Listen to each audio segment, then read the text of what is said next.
Good evening. I call to order the regular meeting of the Lakewood City Council in Lakewood, Colorado, July 24th, 2017 at 7 p.m. in council chambers. Will the clerk please call the roll? Paul. Here. Coop. Here. Wickman. Gutwein. Here. Franks. Here. Harrison. Here. Roybal. Here. Vincent. Here. Abel. Here. Johnson. Here. Shakti. Here. You have a quorum. Well, thank you. And I would also like to welcome our clerk back to chambers. She's been gone for a little bit. Welcome back. It's nice to see you. And Michelle did a wonderful job filling in as well, and I think she enjoyed hanging out with us, maybe. Maybe not. All right. Thank you all for coming out, taking part in your local government. We always welcome you here, especially on Monday nights. And if you do have a cell phone, ask that you please put it on silent and rise for the Pledge of Allegiance, and please remain standing for a moment of silent prayer. Thanks. I pledge allegiance to the flag of the United States of America and to the republic for which it stands, one nation, under God, indivisible, with liberty and justice for all.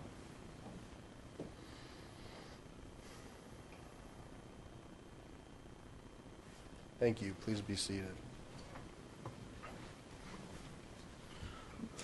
Will the clerk please read item 4 into the record?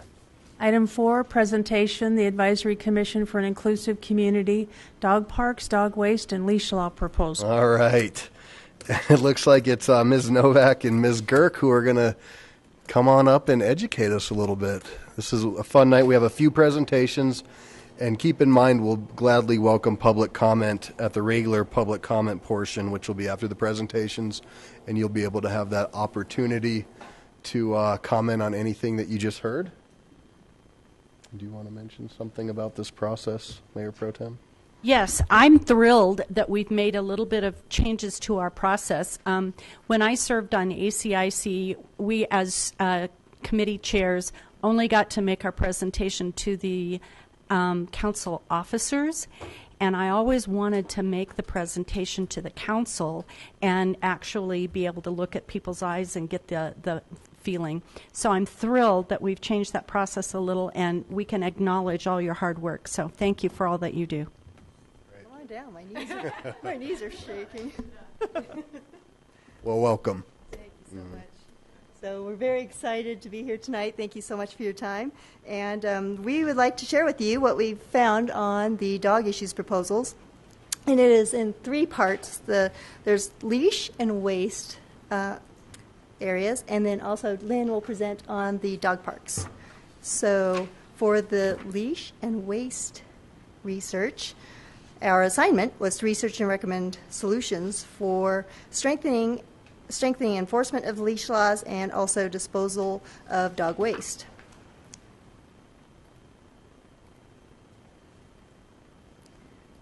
What we found on the leash area is that a majority of the calls that come out to the Lakewood Animal Control are mostly unattended animals that are running loose. What we found regarding the waste is that it's either people, owners have chosen not to pick it up or doing half the job of just picking it up and leaving it.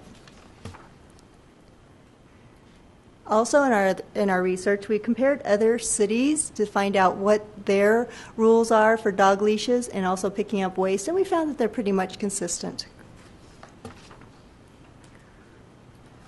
We'd also like to share with you some of the current dog waste campaigns that we've found, mostly in Colorado, but then also we've got one from Northeast Ohio, which is the pickup poop. Okay. Some of our key findings that we have found are the lack of compliance with the leash law, and in not complying with the leash law, there's a danger to people and other dogs as well. We've found that combining efforts using education, signage, bag availability, and enforcement to clean up dog waste is very helpful. We've also determined we'd also like to determine the success of Jeffco's Let's Do It campaign. I'm not sure if they're tracking results or how they're tracking results, to what criteria they're using to determine the success of that. We also found that additional trash can availability would be helpful. And of course, if we have additional signage, which would be also recommended, if there is an associated cost with increasing signage. Our recommendations are to increase the enforcement of the leash law, to increase the number of trash cans along the concrete pathways.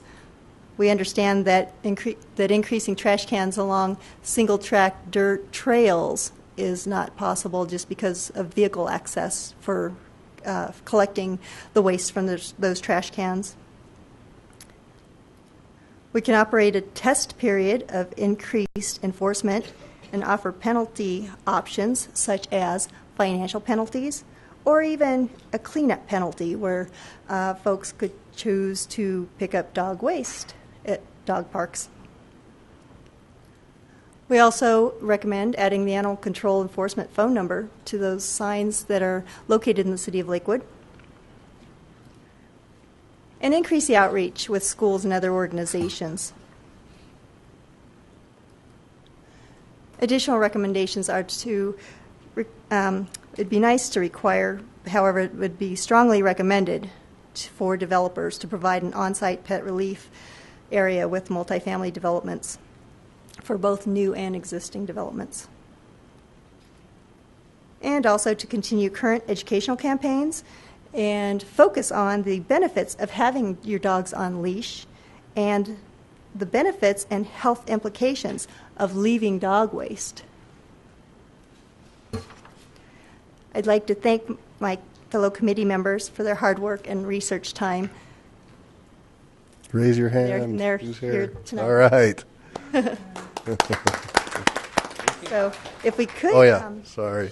Yeah. I broke the rules, so now the rest of the night we're going to be doing this. Thanks for the jazz hands. But I'd like to go ahead and have Lynn share the dog park findings with you. Before questions, if that's okay. Great. Good evening. Good evening, thank you. And I don't know if I get the more fun one over poop and leash, but I probably get the more expensive assignment. But anyway, thank you for allowing us the opportunity to present. I am Lynn Novak. I am the chair of the Neighborhoods Committee. So with our, I should pause on that so you guys could see my lovely graphic there, right? And of course, they're well behaved, so that's what we strive for, right? All right, so our request from the City Council was simply, should the city provide for other dog parks, and if so, recommend locations. At first with this assignment, it was really easy to go down a few rabbit holes, and we of course did, trying to solve the problems that dog parks, unfortunately, problems that arise from the dog parks. There are many opinions about this topic as well. But we finally just had to reel ourselves in and say, what was the assignment? It was simply the question, should we allow for more dog parks, and where, if we decide to say yes? The summary of our research, I'll review a few points. Of course, the rest is in the packet. But we looked at several dog parks in the metro area, mostly focusing on the number of dog parks in comparison to the population. Probably not surprising, there are a number of communities that have more dog parks than the population that the city of Lakewood has. We started out initially with the goal of identifying 2 potential dog parks per ward. We ended up identifying 12 potential dog parks that I'll review here in a minute. We kept our selection criteria very simple. Our focus was on 3 specific points. How accessible is the location? What does the parking situation look like, either existing or the ability to expand? And finally, what is the proximity to the neighborhoods? Yes, you want a location close, but not too close. In talking with several residents, we have found out people want dog parks, just not next to their house. Whoa. Is that shocking? No, that's not shocking. So I will take it one ward at a time and review our 12 options that we considered. Ward 1, we looked at and are proposing 2 potential locations, Graham Park and Union Ridge Park. In Ward 2, we also identified 2 potential locations, Aviation Park and Washington Heights Park. In Ward 3, we identified the most locations, Addenbrook Park, Belmar Park, Bonfils-Stanton Park, and the South Sheridan Fields. Ward 4, we identified 2 locations, Lower Ravine Park and Sutherland Shire Park. And finally, in Ward 5, also 2 locations, Cottonwood Park and Kendrick Lake Park. So that's our research, or at least the summary of our research that I'm going to review. So our recommendations. First, our committee unanimously recommends that the City of Lakewood pursue the addition of at least 1 dog park. I will say our committee is made up of a mixed bag of folks. We even have a few that could care less whether we had another dog park or not, but they recognized the need. We also talked to several neighbors and residents, and overwhelmingly the consensus was there was a need for another dog park in the City of Lakewood. Next, we are not recommending a location in Ward 4, primarily because of the existence of Forsberg Iron Dog Park. However, we did not want to skip the exercise of identifying at least potential locations, so as I reviewed a couple minutes ago, we did identify 2 locations. So let me review the 4 recommended locations that our committee came up with. And also, as a reminder, we have several pictures in your packet. So first up, Addenbrook Park in Ward 3. We have the location here as, I know that's a little hard to see maybe in the back, but we have the location here at Garrison and Virginia. And in all honesty, this is a huge park. You could probably pick any intersection there. As you can see how big it is. It's well over 100 acres. Next, we recommend Bonfils-Stanton Park as an option. And that is also in Ward 3. That's located near Pierce in Kentucky, and it has over 12 acres in total area. Third, in Ward 5, we recommend Kendrick Lake Park. It's near Garrison and Jewell, and it's a very large area of 57 acres. And finally, we recommend in Ward 1 the beautiful Union Ridge Park, located near Zhang and 6th, and it has over 21 acres of area. So this map provides a nice overview, a nice visual of where the 4 recommended locations are in comparison to Forsberg Iron. Again, I know this is probably an eye chart, but the lower left-hand corner in the blue font, you'll see Forsberg Iron Dog Park right there, and the 4 recommended locations to the east and north of there. Finally, during our extensive research, we came across a number of things that we felt could assist the city staff as they took on this endeavor. I want to discuss just a few of them. The whole list is in your packet. First, develop 2 separate areas, one for large dogs and the other for small, timid, or even handicapped dogs. I personally visited numerous dog parks in addition to dog parks outside of the state that had this feature, and it worked very well. Next, provide both drinking fountains and shade for humans and dogs. This was one topic as it relates to Forsberg Iron that we heard frequently, and unfortunately, it's the lack of these 2 items in that park. Next, seek input as well as volunteers from neighborhoods who are willing to adopt the park. This could increase buy-in and, more importantly, keep the park clean. Clean of what, you ask? And finally, something that the city of Arvada has done, solicit contributions from businesses that will help defray the cost. This could be anything from fencing material or even ground cover. So before Cindy and I welcome questions, I also want to recognize the individuals that participated, and we've got a few here. Mm-hmm. Raise your hand. Hey. Mila Mary. Nice job. That'll do. And I apologize, but I had to include my dog Finn. She helped me research the dogs, and she was very instrumental in the research. So we will welcome questions. And I think there will be some. Fantastic job. Always great to see you and hear these two especially are kind of challenging. So I appreciate the work that went into this, and it looks like Councilor Franks is going to lead us off with questions. Well, I appreciate that last slide that answered many of the questions about how we're going to mitigate some of the problems, separating dogs maybe a little bit more aggressive in the different sizes, but really wanted to back up to the leash and to the waste management. And when we talked about increased enforcement, did you guys dig a little bit deeper on that? Because the issue really is that much of that is transient behavior.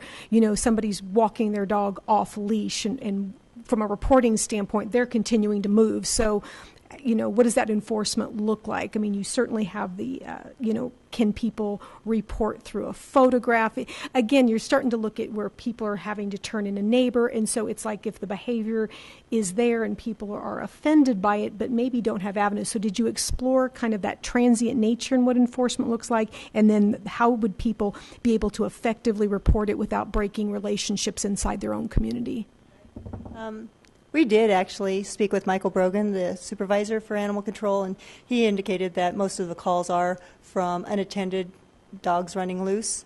And so that's more, I guess, does kind of address some of the transient, as well as some dogs breaking out of backyards and just breaking away or just intentionally being let loose.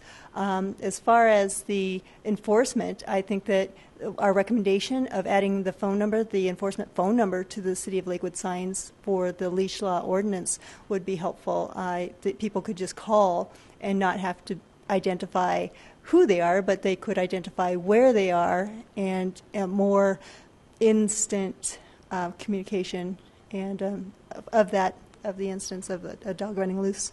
Okay. And I'm thinking about, like, we've got folks in my neighborhood who I don't know where they live. They continually walk their dogs, and the dog is 3 to 5 paces in front of them off leash, and they're carrying the leash.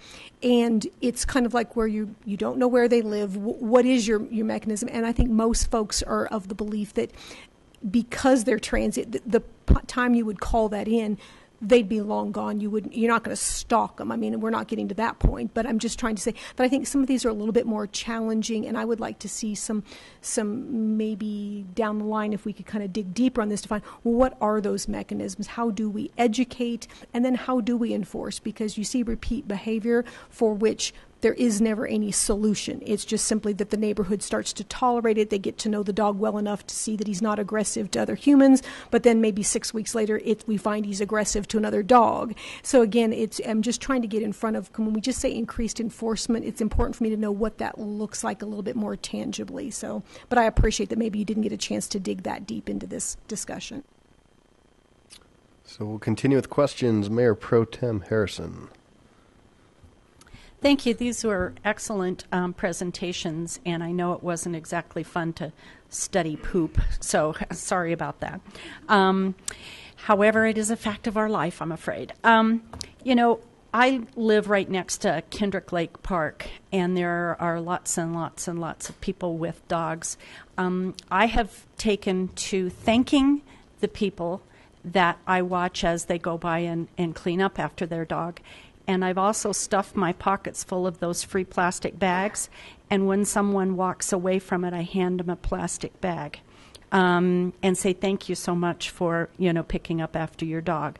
I think maybe a little assertion of expectations of the other people that are walking around. It's one thing about not wanting to stir up problems, but the reality is we all own these parks, and we all need to have the same sort of responsibility. And if we don't ask our neighbors to be accountable, no one will clean up the parks. So now I'll get off my soapbox for just a minute and say what a wonderful job both of you did.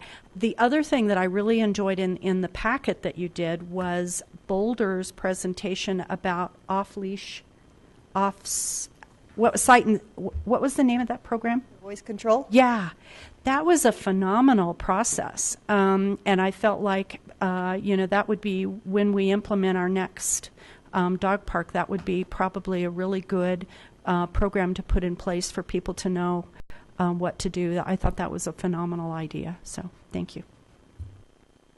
Councilor Johnson. Thank you. Thank you for your nice presentation. As I was reading through the materials, some of the nice amenities that you mentioned, nice surf, ground, benches, water faucets, that kind of thing. As you mentioned, that all costs money. Is there any consideration to have some type of licensing fee for animals that would include to help offset the cost for this? Because basically all taxpayers will be paying for this whether you have dogs or not. And I just think that might be something to at least throw into the mix. Yeah, actually, I'm assuming you're talking about dog parks, right? Mm-hmm. Okay. So we looked at, and we did a survey in one of the appendices, I think it was Appendix A, has some of the results. And we actually had responses from a few of the people that filled them out that said they would not mind a fee. Right. And there are dog parks in the area, in Metro Denver area, that do charge a fee that will offset some of that. So that is certainly something to explore. We did not consider that as an option because we did not want to touch fiscal, but I think city staff would and should dive into that. And I do actually have additional information on that I can include in the research folder for the city staff. Thank you. I'd like to see that. How about the fines from the off-leash penalties to help offset right, it would that? help offset the enforcement. Also, when you mentioned keeping the parks clean, you were talking about volunteers. I think that's going to get a little tricky. I live close to Holbrook Park, and Charlie and I spent one morning over there doing our city work and cleaning up dog doo. But we felt like it was something that was important to the lady that was sponsoring it. And to have ongoing volunteerism to keep these clean rather than having the city maintenance. I guess that's what you're trying to say, is that there would not be... It was an addition to, because there are a lot, what you will find, especially when we talked with citizens, neighbors, a lot of people want dog parks in their neighborhood. As I mentioned, jokingly, of course, you don't want them right next door to you, but if you walk a few blocks, I think you will find some neighbors would adopt a dog park because that's how passionate folks are. Okay. And the other thing, if you've spent any time in dog parks, I spent a lot of time in dog parks because I've got a 3-year-old border collie who really likes to run. It's really self-policing. Unfortunately, unless you're going to put somebody on. And people aren't shy. There are a few people that are shy, but people are not shy. So you would hope that helps too. Okay, and my last comment is Jefferson County commissioners were dealing with this, and it got to be a very thorny issue for them, in particular because of groundwater issues when the dew is not picked up, which we would try to avoid. I'm wondering, in the consideration of the particular parks that you were looking at, was groundwater one of the issues that you also looked at? We looked at the issue of it, but not exploring where the groundwater was in the parks that we looked at, just mainly because of information that we did not have access to. Because I'm thinking of Councilor Harrison's Kendrick Park that has a beautiful lake in it, and I don't know what the groundwater is like that and how far away it would be, but I think that needs to be part of what we're looking at as well. I don't want to ruin what we've already got. Councilor Shakti and then Roy Ball. Thank you. I've been hearing and thinking about dog parks for many years. Ward 3 there are a number of people in Ward 3 excited by the idea. I like the 2 parks that you talk about in Ward 3, and that made it in the final 4, I think makes sense. Bonfils Stanton, as you mentioned, maybe closer to more people. Now, there might be other considerations, but I think that proximity would have to do with use some. And I assume the map you showed doesn't go all the way to Pierce, but I assume that you're talking about the area that does go all the way to Pierce, right? Yeah.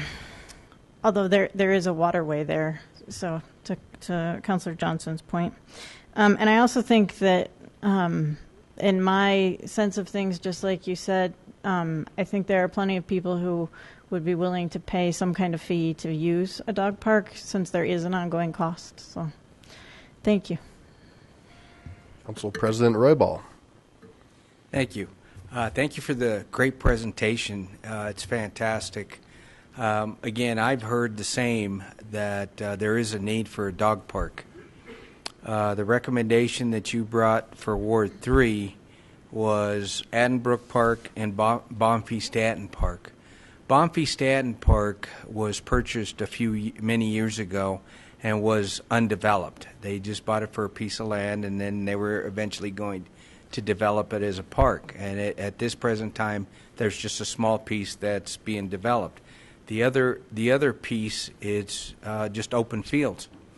Now, when you talked about getting a park developed, and you talked about different areas and portions where it needed water, shade, and different areas for handicap dogs or shy dogs in the area, I think that's a great idea. You also brought up a few other things that I wanted to kind of talk through and clarify. When you talked about people that are enthusiastic about their animals, like I have 2 dogs, so my dogs eat before I do. That being said, the dog lovers, they'll tell you straight out up front that their dogs they're going to eat before they do. So that being said, my thought is that there's a lot of businesses that are out there that want to participate if you were to ask them, volunteering. And businesses, lumber companies or hardware stores or other companies that would provide the material, but you also have a lot of service clubs that would like to volunteer. You have the Scouts, the boys and the Boy Scouts, the Girl Scouts, but you also have other entities along the area, which are the churches and the service clubs that are in there. And if we would give them an opportunity to come out and say, would you like to participate? This is what we have. If we can get the city to help us develop a plan, put it in there, and get the service folks to come out along with the businesses, it shouldn't cost the city much of anything other than the water and the main structure. And as far as servicing, you brought up a great point, is that we should do an adopt a dog, a dog run there, or a dog park, and have a service industry come in every week or every during the summer months, maybe twice a week, during the winter months once a week, to come in and kind of look over what's going on and kind of have like a committee to come together.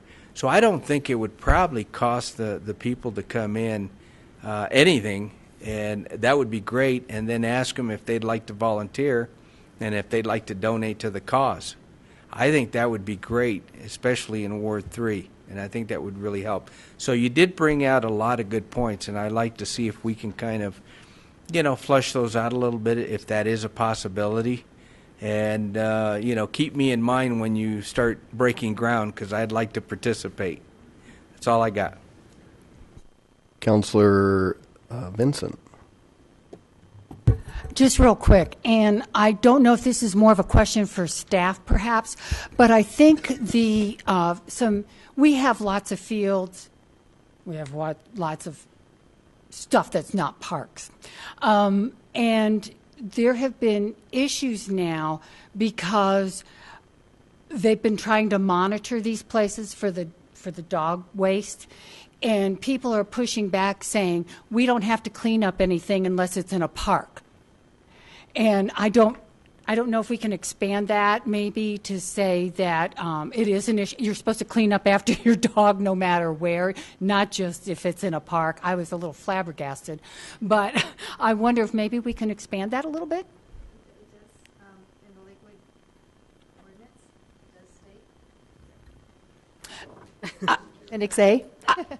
Yeah, I know in the ordinances it does. I guess what I'm trying to say is the campaign, the Let's Do campaign, or don't do whatever, it's just in parks. Okay, so what I'm trying to say is now people are under the impression, they don't read the ordinance, but they're reading the signs, and they're thinking the only time they can run their dog anywhere, and it can do whatever, but the only time they have to clean it up is when it's in a park. So, Do you mean like an official park? And because I'm thinking seriously, yeah. concrete pathways that have undeveloped land on both sides, and there is like the City of Lakewood ordinance sign right there. So it does identify, pick up your dog waste, and then. Okay, I just didn't know if we could maybe take some of the focus off just parks and make it more of a generic. It was just a suggestion. Because people are thinking, I don't know why, but they just have to do it if it's in a park. So, thanks. Councillor Gutwein. Thank you.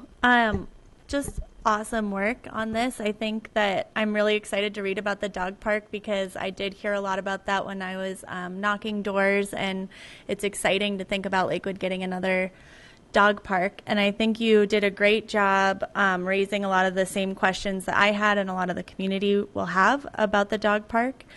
And I think it was also in the Imagine Lakewood survey as well. So it'll be interesting. Okay, perfect. Thank you. So I think that choosing the location will be a major challenge, like you highlighted, for a number of different reasons. And but I love all of the things that you thought about, like having the small dogs separate from the large dogs. And also, I have 2 dogs, and I pick up our dog poop. It's gross. But could everyone just pick up after their dogs?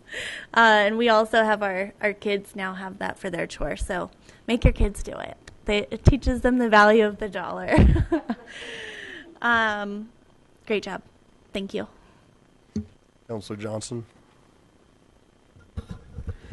One last item I failed is that there was one incident here in Ward 1, a very, very high density, nice apartment build out. And they allow dogs, and I totally think that's awesome. I agree with that. But the folks were taking their dogs to the local park and were not cleaning up after them. That we as a council maybe need to consider language, frankly, that if you have high density that allows dogs, that you also provide your own dog run on that premise rather than in the adjacent parks. And the interesting thing was they were actually doing DNA tests on the poo to find out who the dog belonged to. We've come a long way. All right. With that said, thank you again very much. And I think twofold, what I would recommend, and if council agrees, is that we send this to staff and tie it also into the Imagine Lakewood, into the community survey, because we're going to have a lot of information from that as well, especially pertaining to dog parks, to combine that and then see what any sort of recommendations come out of that from staff as far as ideas where parks and an extensive community outreach process, because this will be quite challenging in some neighborhoods potentially, maybe not, but we shall see. Is that amenable to council? Yes. Okay. So thank you very much. In addition, Cindy and I actually met with city staff before that survey came out, and they heard both of our proposals. Great. So I think they got a lot of our feedback for that survey, so it was good. Nicely done. Next time, bring your dog, because it's part of the group here. Thank you. Yeah. Clerk, please read item 5. Item 5, presentation Advisory Commission for an Inclusive Community Liquor Distance Requirement Proposal. All right. And Kernan Maletsky, come on down. How are you? Good, how are you? I'm good. Welcome. Thank you.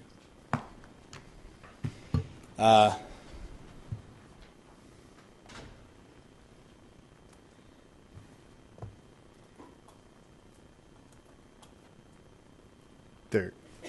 Rock and roll. All right. All right. Mayor Paul, City Council, thanks for having us tonight on ACIC presentation evening at the City Council meeting here. We're here to talk about the 500-foot liquor distance requirement proposal, which I'll be presenting on behalf of the Civic Awareness Committee. So, you have asked us to look into whether Colorado's statewide restriction on liquor licenses is right for the city of Lakewood. And what we found is that this is an immensely complicated issue. There are a lot of things that go into it, a lot of people on both sides, a lot of really compelling arguments, and even just the basic facts of this issue are really complex. There are 13 different types of liquor licenses offered by the city of Lakewood, and there are 5 different types of schools. So in the midst of all that complexity over a year of research, what we're really hoping to do is kind of offer a frame for the discussion, narrow down some of the key issues, some of the things we heard again and again, and hopefully that's what you'll hear in the next 5 minutes or so here. So some background. The state of Colorado has a law restricting liquor licenses within 500 feet of schools. However, any city or municipality may remove or change any part of that restriction as it chooses. And just for some context here, there are 11 states in the country that have such a restriction. So, the first thing we did was look at some of our neighbors. What have they done? And the most common thing we found is the change that has been most common is to remove hotel and restaurant licenses from the requirement. And as you can see here, all 6 of the large neighboring cities of Lakewood have done that at some point in the last 30 years. Worth noting here that some of these cities have made additional changes to the restriction, removed additional license types, or changed the distance requirement. We can go into that if you like. It's also in the packets you have. Just because something is right for other cities, though, of course, does not mean it's right for Lakewood. So we did talk to some people in the community, did some additional research, and we kind of encountered 4 main possible effects that changing this restriction might have, and we'd like to go through each of the 4 of those really briefly here. The first one was whether, if we change the restriction, will students have more access to alcohol? This is kind of a hard thing to think about, but one way to approach this might be to look at liquor violation rates. The vast majority of these are for serving minors. In fact, in the last 5 years in Lakewood, 86% have been for serving minors. So these are kind of tough statistics. They vary from year to year. It's a small sample size. However, we thought it might be useful to compare the rate of violations from cities that have removed the restriction for hotel and restaurant licenses to those that have not, and see whether there was a broad correlation between those cities and the rate of liquor license violations. What we found was that there was not, in fact, a correlation. You can see here there were 2 cities in 2016 that had not removed the restriction for hotel and restaurant licenses. Those were Lakewood, of course, and Aurora, which made the change in December of 2016. And as you can see here, kind of all over the place, there's nothing to suggest that cities that have removed the restriction have seen a dramatic increase in the rate of liquor license violations. The other concern was a little bit more subjective, and it was what we heard from principals, some citizens. If we remove parts of this restriction, will we damage the social atmosphere around schools? And what we found in talking to these people was that there was some concern about that, but that the concern was less serious for hotel and restaurant licenses. There's a lot of reason for that. One thing might be that there are other things that you might do at a hotel, a place with a hotel and restaurant license, besides consume alcohol. So that's something to consider as the debate progresses here. As for the positive developments, so the most obvious one is economic development. There are establishments within 500 feet of schools currently that might apply for a hotel or restaurant license, and maybe that would cause an increase in revenue overall, and potentially therefore an increase in sales tax revenue for the city. What you're looking at here on the screen is Michi, which is right next door to a Montessori school in Stapleton in Denver. It's one of 4 establishments that opened in the city of Denver with a hotel or restaurant liquor license within 6 months of them making that rule change in 2012. Now, the city applied special scrutiny to those licenses in that time because they wanted to see what negative impacts there might be. And in that time, there were no reports of there were no liquor license violations at any of those 4 establishments, and no reports of increased crime or disturbances in the area. So that's one anecdotal suggestion that we might experience something positive like that in Lakewood. The other one was a little less obvious maybe, and that's residential development. What do we mean by that? So in Denver, counterintuitively maybe, two of the biggest pushers for this change to allow hotel and restaurant licenses within 500 feet of schools were community groups in Stapleton, but also in downtown Denver, who saw the growth of their communities, which were very dense, mixed-use types of communities, as being impeded by this restriction. And we have some places in Lakewood that might fall into that same category where it would be hard for families to grow in place in a dense, mixed-use place because of achieving the desired mix of amenities could be impeded by this restriction as it currently stands. So that's another opportunity to consider. That brings us to our recommendations. The first one, of course, comes from a lot of the research we did here, and it's that we suggest that the city exempt hotel and restaurant licenses from the rule. That's something that's been tested in a lot of our neighboring cities. It's also something that we heard some support for from citizens, principals, so there's some evidence that might work out here. The other thing we want to do, though, is recognize that there are some risks here, for sure. And so one way to maybe mitigate some of those risks would be to apply additional scrutiny to those establishments seeking a hotel or restaurant license. There are some precedents around the metro area. For example, in Littleton, the leadership of the school is invited to give comment on each liquor license that's within 500 feet of its establishment, so that it can offer any objections it might have and prolong the debate a little, make sure there's nothing unintended happening. There are other ones around town. And then, and again, that just offers a safeguard maybe against some unintended consequences, because it is hard to predict what might happen here. And then finally, as we said at the outset, this is a very complicated issue. There's a lot of things that could happen, a lot that's really hard to prove with some of the research that's out there, something that maybe you just kind of need to keep observing as things go on. So in addition to, of course, city staff conducting additional research, we suggest that if any changes are made, that the city monitor those changes very carefully to see if we're experiencing any of those positive or negative consequences, and whether there may be additional discussions here. There are, as I said, 13 types of licenses, and maybe we want to explore the possibility of removing the restriction for some of those other licenses down the road. So we could explore that as it comes. That's about all I have. I want to thank the rest of the members of the Civic Awareness Committee, and with that, I will take any questions you might have. Very nice. Well done. Well done. And great information. And just so folks know how we got here from a neighborhood restaurant that many people frequent. But the idea was, or not the idea, but the problem was, how do we just change one? And so we asked you to dig into it and come back and say, you really need to look at the whole license and all the ramifications, not just the one instance. So that's where we're at, and I think it's a great presentation, and I personally would like to see it move on to staff to bring to council for a public hearing down the road. So, Councilor Koop. Thank you for the presentation. I thought one thing in your report which totally caught me by surprise, when one neighborhood organization backed this plan to remove the foot limit. It wasn't here in Lakewood, it was in another jurisdiction, was so it wouldn't limit schools coming in. Totally caught me by surprise, because how could a school come in if there was somebody that served liquor within 500 feet? I thought that was very, very interesting. So thank you for mentioning that.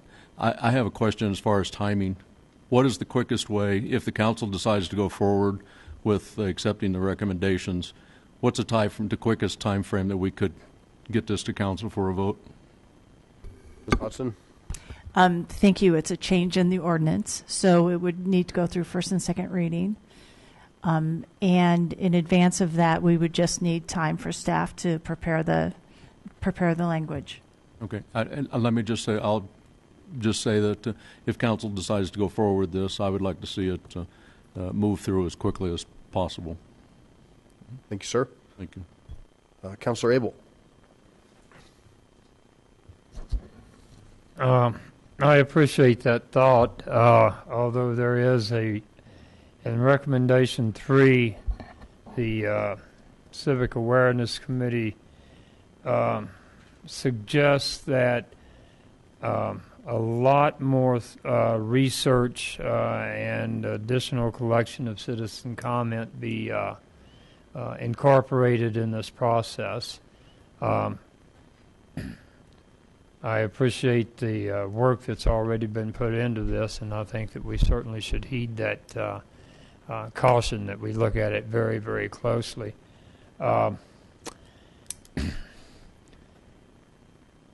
When I was too young to buy alcoholic beverages, we got around it by going to liquor stores late at night when no one was really looking, and I think that there's very little chance, or there's much less chance, that kids are going to go to a restaurant and pay the higher price and be there for their parents' friends might walk in and catch them with a beer. So I don't think the abuse of that is going to be a huge problem, but I do think we should look very closely when we go to change these kind of regulations. So I would argue maybe less against taste and more for caution, but I'm certainly willing to let it go to staff and pick it up from there. Thank you. Thank you. Councilor Wickman. I would like to second Councilor Coop's comments about let's fast track this. In the example of Las Fuentes, they've been hanging for a year and a half now, and there's just no need for this. We can see that there's not a problem, and to keep them hanging is just wrong. I do have a question, though. We talk about violations. How many of these violations are coming from restaurants versus package stores? Great question. So, I mean, there's the overall rate of liquor violations is a little bit lower at restaurants and hotels than overall across the 13 types of licenses. I could look through here and get you the exact number. Were you looking for just a general comparison, or? I'm assuming it's night and day, but it's not necessarily night and day. There are certainly again, the sample sizes are so small and inconsistent. There are way more hotel and restaurant licenses than any other single type of license. So there are a lot, like I think 27 or something in 2016 at hotels and restaurants, over 130 something licenses. But yeah, it's not the highest rate of violation. But as I was saying, violation rates can be a little tricky. They're not always enforced in quite the same way, just because of the nature of how those things are done. So I would caution about reading too much into the violation statistics for this particular thing. Okay. Councilor Gutwein. Awesome job. Awesome presentation. I actually had the same question about whether or not it was higher in the restaurants or higher in the liquor stores, and your answer is sufficient to just know that what you just said is great. And I also really like that you looked at the angle of, okay, let's consider doing this. We're one of the only cities that haven't done this yet, but let's apply the higher level of scrutiny. I think that's appropriate when we're dealing with potential access to liquor for kids. And then I also think it is really good to look at these liquor licenses and continue to update them. I know one question I had is I'm learning a lot about how our liquor stores and the licensing also impacts youth access to tobacco. And so that's something that hopefully we'll look at later on. It's also an ACIC. I don't know if you're working on that one as well. So I think it's good to look at these and see, some are going to increase access to youth and some really won't. So we don't need to have across the board regulation. I am more than happy to support passing this forward to staff and give it a close look with our community. So thank you very much. Mayor Pro Tem Harrison. Thank you, and excellent presentation, and I loved in the packet you had lots and lots and lots of good numbers, which really helped me. I don't drink alcohol. However, I believe that this probably is appropriate to move forth to staff. I want to add one extra little thing to look at. If we could, especially the ones that are close to the schools, have a temporary or a trial period where the extra scrutiny, to where if there's any kind of problems, we can put a kibosh to it fairly quickly. And I would like to see that maybe a year or maybe even 2 years, whatever city staff feels appropriate. But I think that would make the community around those feel a little bit more like their kids are being protected a little bit more. So thank you. Yep, and I would recommend if this did come to a public hearing, that'd be a good opportunity to have that as an amendment or a recommendation. Councillor Vincent and Councillor Shakti. Yes, I read the statistics, and living right off of Colfax, I noticed that it was kind of slanted toward the liquor stores on Colfax. Or there were more violations there. That said, there's a lot of changes that are happening around, and a lot of those are the high density, more multi-use, and I noticed that there was a lot of research done around that. So I, too, would like to support moving this forward, and I would like to do it a little quicker. We have some businesses that may be coming in that may want to, restaurants that may want to have a liquor license, and they may be hesitating for that or not. I do agree that maybe schools should have, I'd like to see schools have input into how they feel about it. Good presentation, and I'm glad that you looked at all the different impacts on that liquor license. And what is it, Las Fuentes or whatever, has been waiting for a long, long time. So I agree with the other end there that it should be fast-tracked. Great. Councillor Shakti. Thank you. I appreciated the info from all the other jurisdictions. So I think we can do the fast track that was proposed and also do a close look.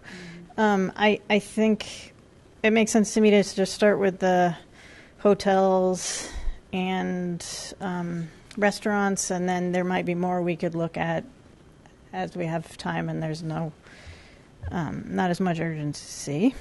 And I also agree with the extra scrutiny. So. Okay, so that is it. And I guess with consensus from the group, the recommendation would be to go to staff and potentially add in some bullet points for what was recommended as to extra scrutiny or things like a little menu that can be discussed.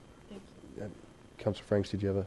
I wanted to ask one question from the Liquor Authority staff. Is there any kind of a process we have where we go out and we kind of test to see if a minor can make a purchase, and then we can kind of fold that into, if we do a 2-year period, like was mentioned, that we would guarantee, that it would be obviously, no announced visit, but do we kind of test those things to see if we have people who are properly checking IDs for under 25 or whatever the age is? Our Lakewood Police Department Special Investigations Unit does compliance checks. They send in our explorers. That's where most of those violations came from, either the city or the state doing those compliance checks. Cool.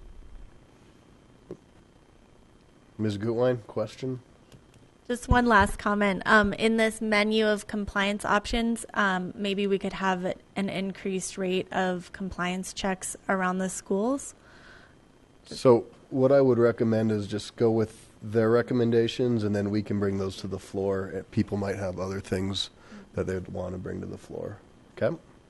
So is there consensus for that, for staff to get going? All right. Well done. Thank you. There we go. All right. Will the clerk please read item 6? Item 6, presentation, Advisory Commission for an Inclusive Community Volunteerism Proposal. All right. We have the ACIC Vice Chair, Mr. Bruce Fustel. How are you, sir? I'm great. Thank you. Well, we're 2 for 2, so. Here's the home run. Knock it out of the park.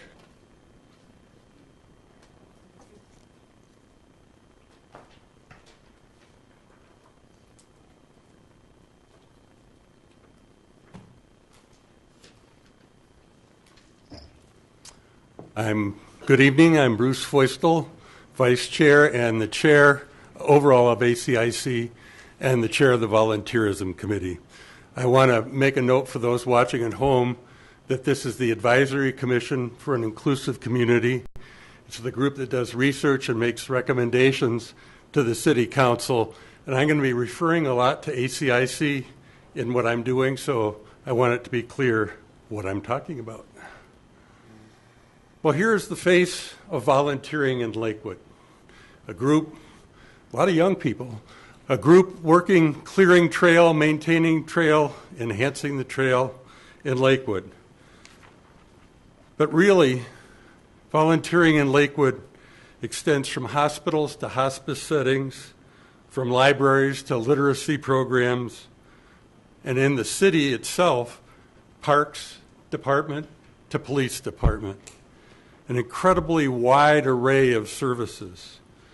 And the idea is that volunteers are a part of the very fabric of everyday life in Lakewood. We wouldn't be the same without them. Here's our committee, Rod, myself, Gino, Nicole, and Laura, and I want to draw attention to three things in here. First is that we had representatives of all three committees of ACIC. So we had input on best practices for research and other approaches in what we were doing. Second, there's extensive experience on our committee providing volunteer services, and Nicole Melandri, who's here tonight, is actually a research manager for the U.S. Forest Service, so extensive experience in supervising volunteers as well. And last, each person on that group led a significant portion of the work that we did. So we divided it up and spread the work around. Everyone showed great leadership in what they were doing. Just a bit about the initial assignment and how things changed a bit over time. We started out with a grassroots proposal, which for those at home means that it came out of the ACIC itself. It wasn't something that was directed from the council. It really started out with a few members trying to become volunteers in Lakewood and having trouble getting placements, getting interviews, just getting a little frustrated with the connection to being volunteers. So we started out with the idea of studying best practices for volunteering in or for the city of Lakewood. With the help of many, including our chief clerk, we were directed to sharply reduce the focus and focus chiefly on ACIC, with some look to the future for volunteering in general, but primarily looking at ACIC and the outreach for volunteers, the retention of volunteers, and maybe we'd learn some lessons from doing that that might be applicable on a wider scale. We also, in making this change, we met with the city volunteer coordinators who we were amazed at their competence. They have over 1,000 volunteers placed in the city, a vital program in the police department, just an exquisite program. So that even backed up further our idea that we would focus on ACIC. Well, why volunteering? What's the importance? It really does build citizen engagement. The Civic Canopy initiative in the state of Colorado lists volunteering as one of the key functions connecting citizens to their cities, to their municipalities. But it's really a win-win-win situation here. The city or the organization that provides services gets cost savings, broader reach of services, and they use their staff to the highest potential. Part of what I want to highlight here are two groups, the Foothills Animal Shelter and the Police Department. Foothills Animal Shelter uses volunteers to walk dogs, to take people back, to look for potential adoptions, to clean out the kennels. In doing that, they save over 10 FTE employees a year, allowing them to be much more cost-effective in what they're doing. But they're using their staff to their highest potential. When you have people who are trained in working with dogs and cats and other animals and who are technicians, they can concentrate on doing the work they were really trained for. Similarly, with the police department, with the many volunteers, they can help with research, making phone calls. And it's not that their work is unimportant, it's very important, but it isn't what you need a certified law enforcement officer for. So you can concentrate on using your staff to the full ability and using those volunteers to do the work that they can be trained fairly quickly to do. The service recipients really get a broader reach of services as well. I'm going to use the hospice example, where in hospice settings there are doctors, there are nurses, there are CNAs, there are chaplains, all of whom go visit patients for particular purposes. They're friendly and they're engaging and they do wonderful work, but they have a lot of work to do, and it primarily relates to their professional capacity. Volunteers can go in and talk for an hour or two to a patient, help them explore what they're facing, help them, play games if that's what they want to do, especially when the family is out of town. So the volunteers get a much greater reach of services and a breadth of services in that. But the volunteers win as well. They get a chance to make a difference. They connect to something they're passionate about. And that's the whole idea of freedom of choice to volunteer where you think you want to volunteer, is that you get to connect to something you really care about. And finally, you learn new skills. You learn how to do certain things, like walking dogs, but you learn new things that you hadn't done before, or you learn to apply old skills in new ways. So everybody wins. The research we did was a survey of ACIC members. We essentially talked about what's in it for you. Why do you become a member of ACIC? And how did you learn the ropes? We had a brainstorming at our annual meeting session in 2016 where we augmented this, and we reviewed Lakewood, 3 other municipalities in this particular area, looking at both inclusivity and advisory commissions and the idea of volunteerism. We looked at least 5. It really comes out to more than that, as you'll see some of the material in the back of your book, but we looked fairly closely at 5 different volunteer programs throughout the country. Well, what did we find? The cornerstone of what we found were 4 clear messages, 4 clear ideas that came out of the surveys. People really sensed that they learned about Lakewood, its government, its officials, its decision-making process. People got to make a difference. They got to study proposals, use their critical thinking skills, and make recommendations that were often given nice weight before the council. Part of it was just having fun. Making friends on ACIC joint work projects builds camaraderie, and you build for the future by strengthening your research, writing, speaking, and networking skills. We also made the finding that you could adapt this kind of message for presentations, from elevator speeches to 15-minute presentations to conversations to the website to all sorts of things. We also identified a slew of new locations and events for outreach. And we considered some of the best practices from other cities' advisory commissions. And we also considered changing the name of ACIC. More about that in a second. What were our recommendations? Using that learn, make a difference, have fun, and build for the future theme in the actual outreach messages and approaches to get a consistent message out about ACIC. Also, to create a plan to get that meeting to different meetings, organizations, and events to try to increase interest in ACIC. We also looked a lot at the Westminster November 2016 forum that they held on making Westminster a welcoming community, and we thought that having a similar public forum here in Lakewood on volunteerism or some similar topic would be helpful. History has sort of bypassed us here.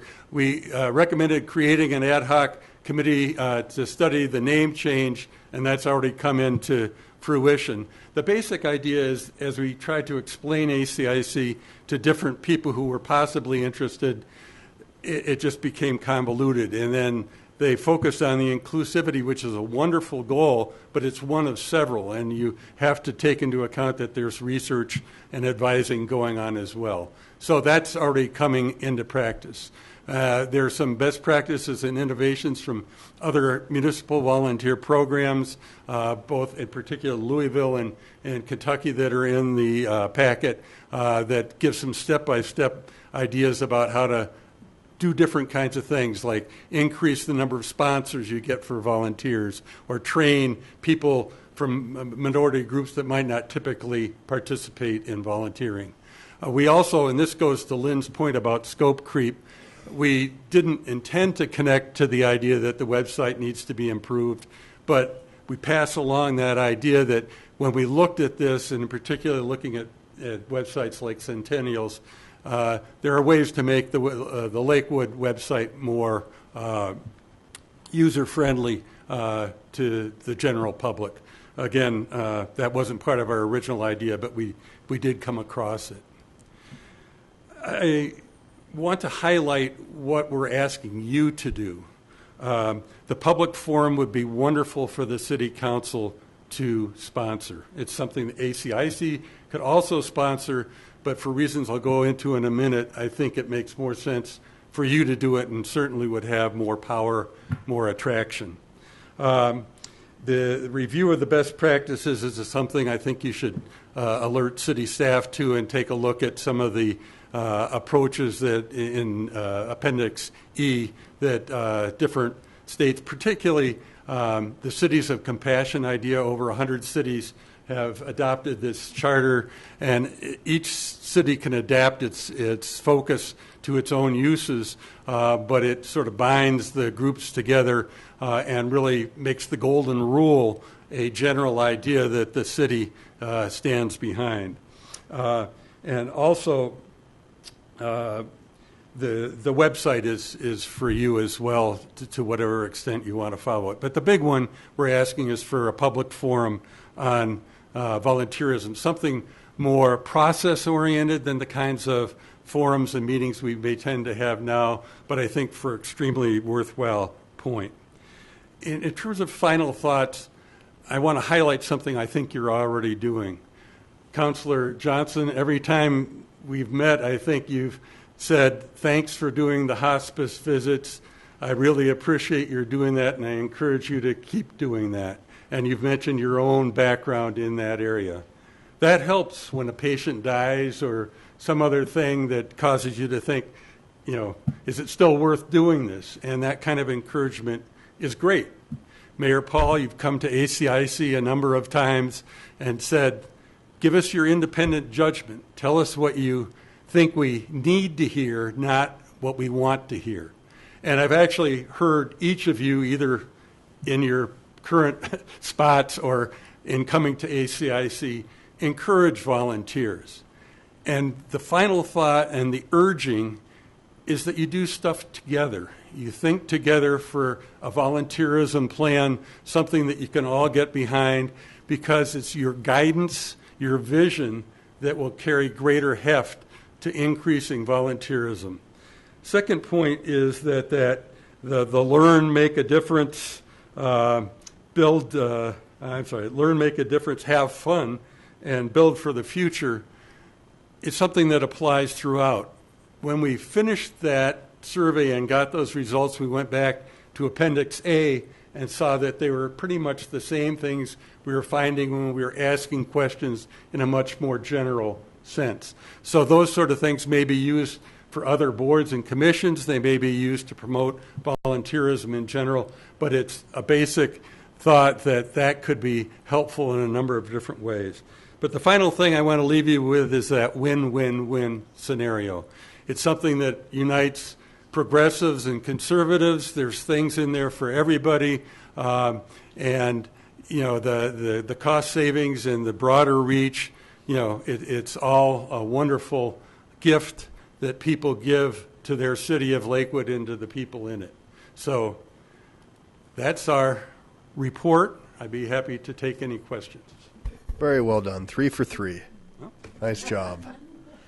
I have one question, and that is, so when we talk about putting on the volunteer fair, do you want that to be kind of Lakewood City focused or other programs that are available within?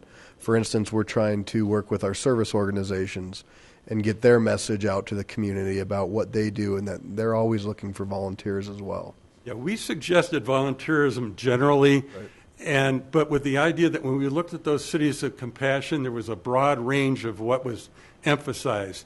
And that really led to the idea that it really needs to have the focus of each city on it, what they want to, what worked for Seattle wasn't work for Atlanta and so on. So I'd say, and you've raised the faith-based stuff before, so that could easily be it. But I think it's where you see targets of opportunity in terms of volunteerism, where we can use the strength of people we already have or something like that. But the focus on the public forum was that we had a chance for people to come in, provide their ideas. I think the Westminster one indicated that there were some new ideas and some new buy-in by people that maybe hadn't bought in before. Well said. Mayor Pro Tem Harrison. Thank you so much for this. Bruce, you did a phenomenal job as usual, so thank you very much. I love the idea of the volunteer fair. I think that that is a phenomenal idea. I really like it. And even further, I would love to see a brochure using those four or three idea. That's what I was thinking, but my brain stopped there for a minute. Make a difference, have fun. I think that's a great tagline and really describes what goes on in practically all of the volunteering positions, and then under that even go even further with what ACIC does. I think that would really help a lot, because I think people have a hard time figuring out what ACIC does. I know, sitting on the screening committee as we interview people, I think people come in thinking it's a put your boots on, go out and do the actual work. It's hard for them to understand that it's more of a thought process and less of the actual putting your boots on. So we need a better description of what goes on in ACIC, and I think the brochure is a wonderful idea. So thank you. Councilor Franks. Actually, I'm going to pick up off that idea of the brochure. I think that there's some things that we may want to consider, and I apologize, I did not read the whole packet, so if some of this is in there, this may be repeat.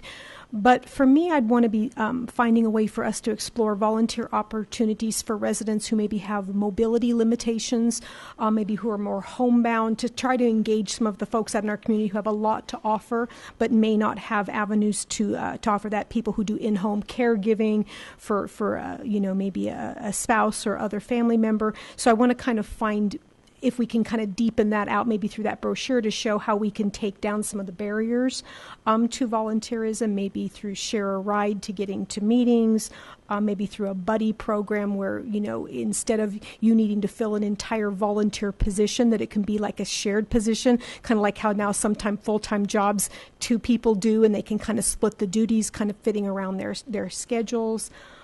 Also, some people are ideas people, but maybe not research people. So again, partnering people to kind of find and let people really put their strength in.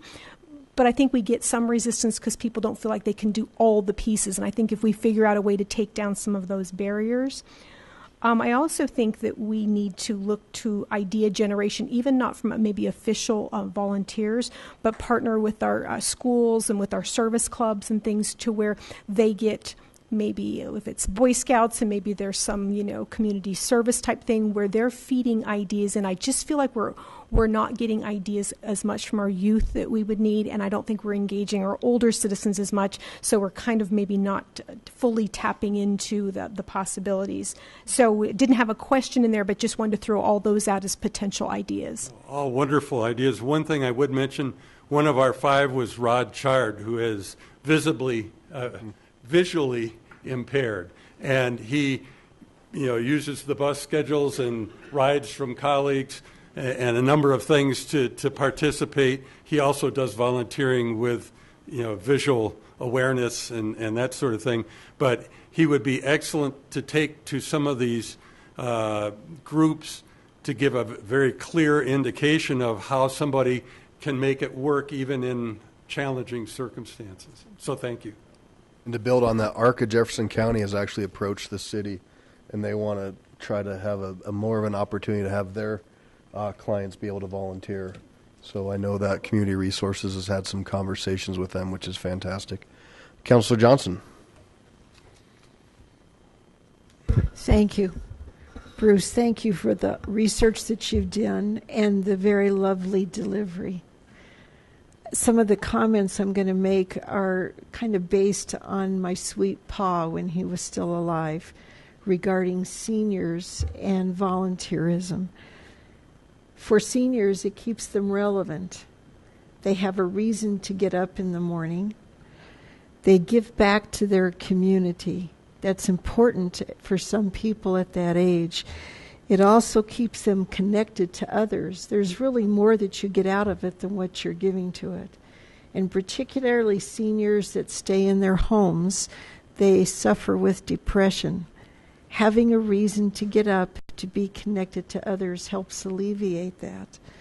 They stay a member of their community, and it's awesome to see that. You also said that some of the benefits that the people on ACIC have collectively talked about are the fun that you have together, and you have a team, and you're engaged. You have a social network, if you will. Well, I would just like to throw out to you that oftentimes that kind of thing happens because of the leadership.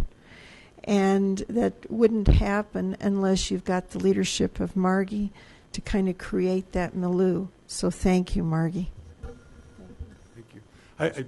I'd like to, I know that wasn't a question, but you highlighted something that's just happened in the last couple of weeks with a hospice patient I see, and I'll make this HIPAA approved without using any names. And this wasn't any great insight by me, but it was goes to your point about connecting to seniors.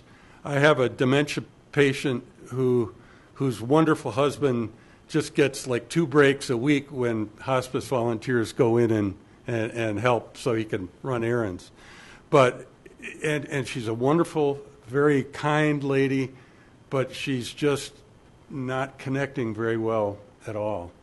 And so essentially I have to talk for like 3 hours straight, that's how this started out.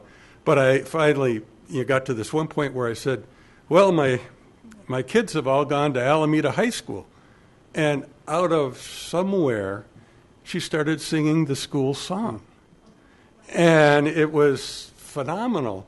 And I said, do you like songs? Oh, I love musicals. So now I'm playing musicals, and she sings along. It's connecting to some aspect that she had hidden deep. But I think it's a reminder that you of what you were saying of seniors, of the importance of not forgetting about them, just doing your best to connect and trying until something, luckily, sort of falls into place. I just again want to thank you for your volunteerism in hospice. You're doing God's work. Thank you. All right. Councilor Gutwein? Thank you.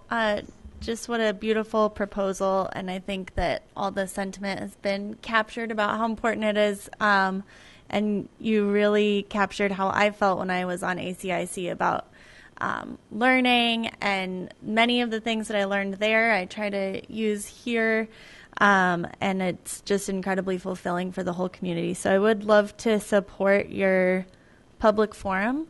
I think that's a great idea. And can engage hopefully a lot of new people. I also like Councilor Frank's idea of focusing on youth and seniors and just making sure we're thinking of everyone. And I think the Charter for Compassion is really interesting, so I'd encourage us to take a look at that too. So thanks again. Great job. All right, so I'm sensing from this group that we'd like to move forward with this recommendation. And we'll send. It sounds like some of it is still back a lot of in it your is hands, back but with yep, us, but that's great. Highlighted ones are appreciate if you take them. We appreciate your passion. Yeah, you guys all did a wonderful job tonight. Thank you.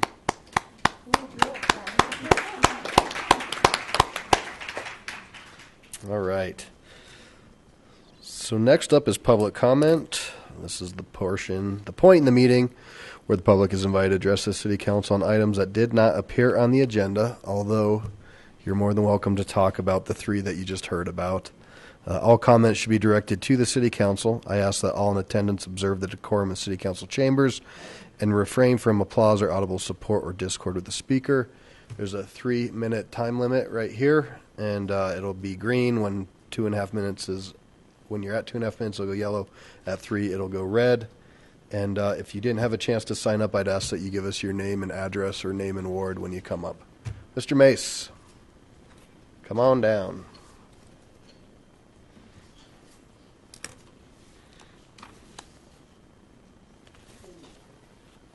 Good evening.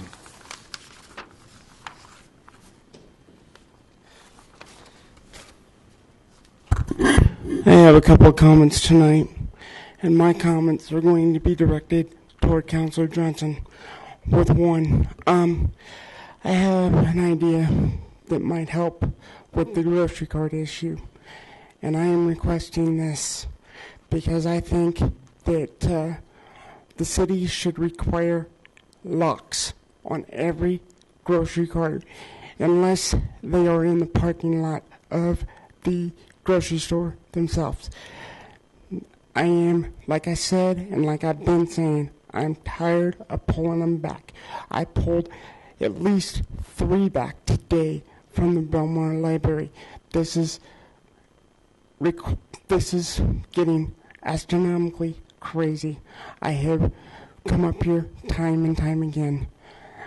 Councilor Johnson, I know you have asked the city attorney when the ordinance is going to be out, but council needs to expedite this. This is something that I think needs to be expedited immediately, and I would really appreciate it if council would request locks on the grocery carts. My second comment is to let everybody know that Jefferson County schools are getting ready to go back into session. Regarding August 17th is the first day of Jefferson County. All Jefferson County schools will be back in session on August 17th. It is on the computer. So the last thing that I want to mention is the kids are going to be going back to school, so we're going to be having a lot of issues within the junior high and grade school situation. So I want to ask, I will continue to work on the anti-bullying project, and I'm more than willing to do it by myself.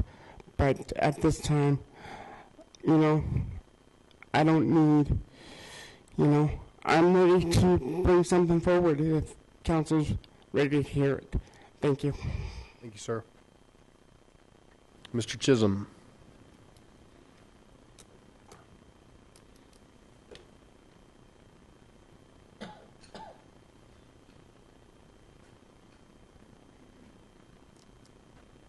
Good evening.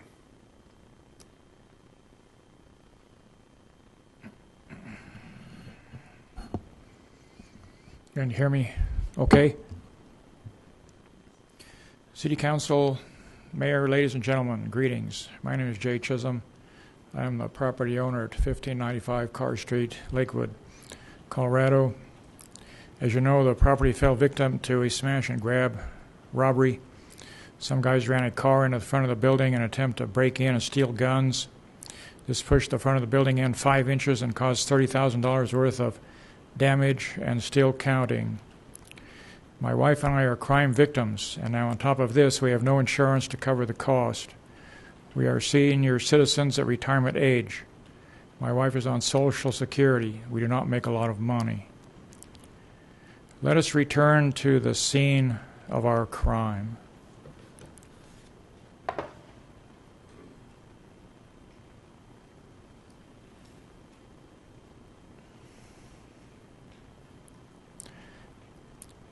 This wall was built without a permit.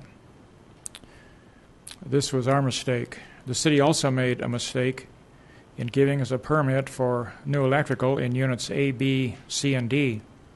We spent $40,000 on this, and now the city tells us we cannot have a permit to build out units C and D. Marty Wilson Lloyd with the city told us in March of 16, she was sorry that they were sorry they had not told us of the land use restrictions on our property at that time. Look how close the wall is to the building.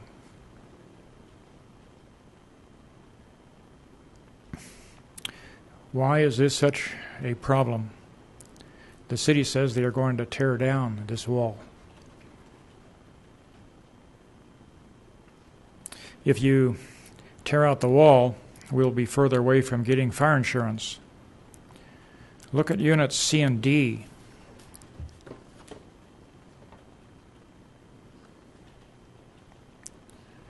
What if there is a fire? The permitted electrical passes through these units. See the pipe?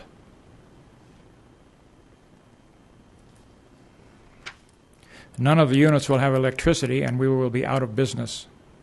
I made a mistake. You made a mistake. Let us forgive each other and move on. Please help senior citizen crime victims on a fixed income. The plans are done. The work has been started. To be allowed to continue where we left off is the quickest way to a solution to this problem. Thank you. Thank you, Mr. Chisholm. Ms. Duffy?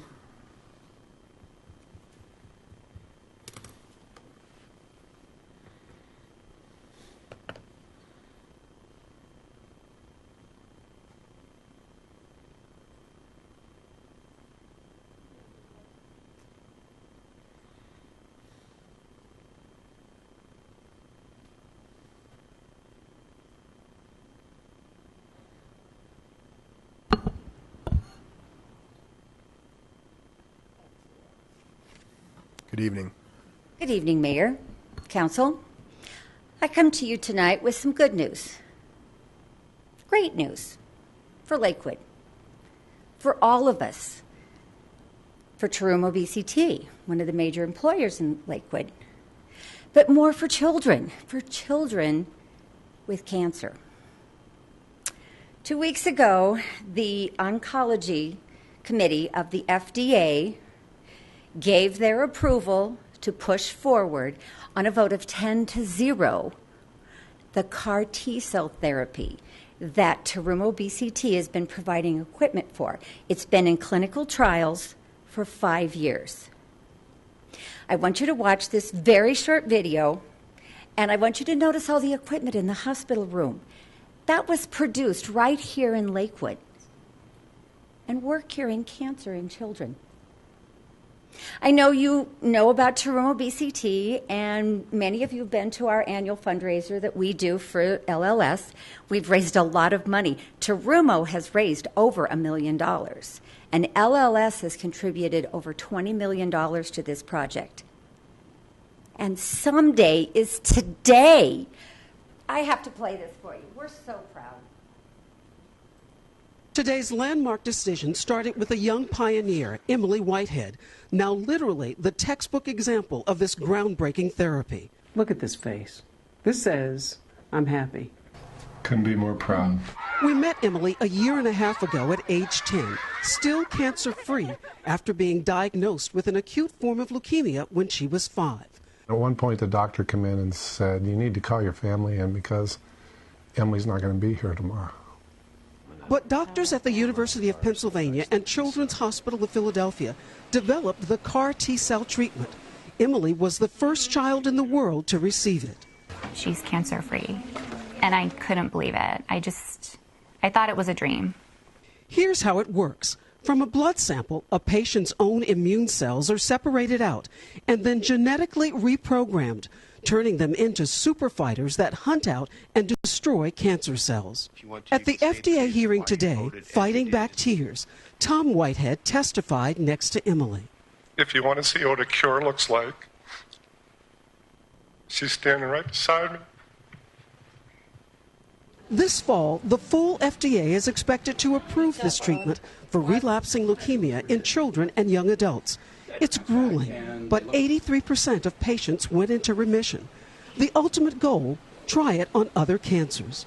It's hard for me to even articulate how exciting this is. I mean, everybody has been working toward this for so long. For Emily Whitehead, today's decision is about hope. It's kind of exciting because it'll get the treatment to a lot more kids. A historic step in science, thanks to a brave young girl. Rahima Ellis, NBC News. They gave him life, but today Charlie Gard's parents decided He had no chance. Very nice. We are so proud. You can be so proud. These equipment have been used for 5 years in clinical trials, and finally, we don't expect final approval until September. As you know, government moves slowly, and that's for a reason. This is going to be right. And then with this, it will go forward to other types of cancers, other types of blood cancers, that this will go forward and help to cure. Thank you. We should all be proud today. Thank you. Ms. Wilkins?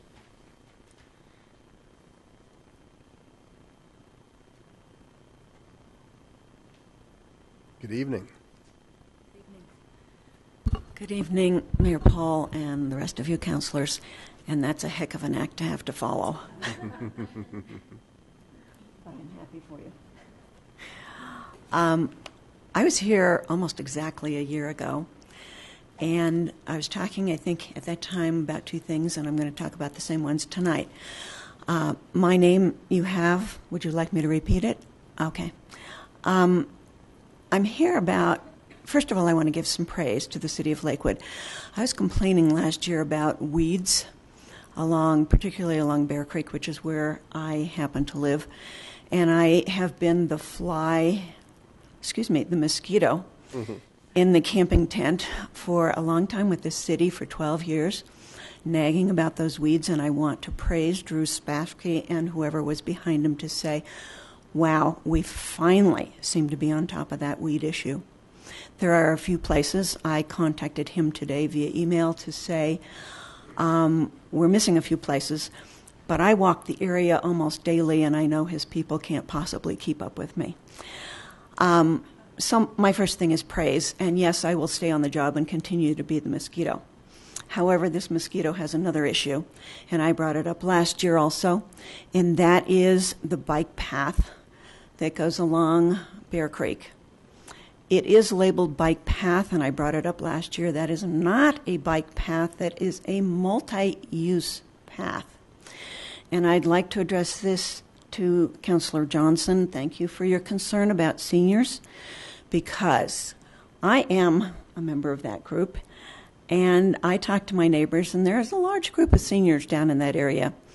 And there's an awful lot of women particularly who say, we don't walk that bike path. For a number of reasons. Some of it is the transients that have come from our eastern neighbors into the area, and I witnessed a police incident yesterday morning, and I just asked the police here tonight if they could tell me what really happened, because I'm getting questions from my neighbors about what the heck went on. They couldn't answer my question, but they did say they'd follow up. My other issue, which I brought up last year, and actually Drew Spaffke, once again, he and I rode our bikes along the path. It's the lycras, and I used that term last year also, the lycras, the people on bikes that go whipping along that trail and scare the living daylights out of those who walk it. There are all kinds of senior citizens, and I just read some new articles. Maybe you heard about forest bathing. Is that a new term to everybody? Forest bathing is basically get out in the forest, and it has nothing to do with bathing suits or anything like that. It just says if you're out in the forest, you are picking up some kind of nutrients, literally from the trees and from the ambience, and it is healthy for everybody, not just seniors. Well, my senior neighbors aren't doing that, and I think we need to focus on this. Okay, really quickly, there are two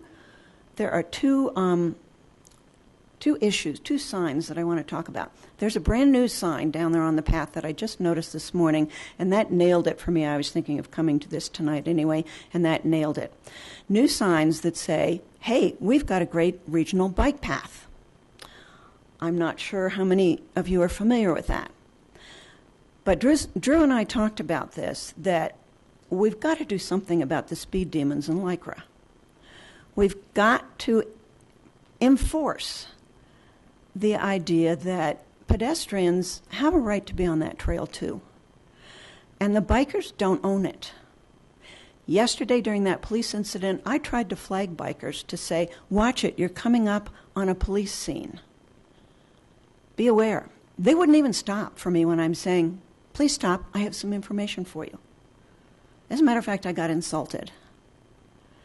So there's a better way. And I'm here tonight to request, please, can we do something about signs and enforcement to recognize the pedestrians on the trail, the pedestrians, the strollers, the rollerbladers, the joggers, the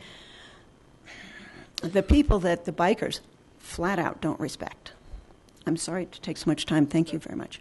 Oh, thank you very much. And your two council members are here, and we'll make sure that you're connected. Thank you. All right. Thank you.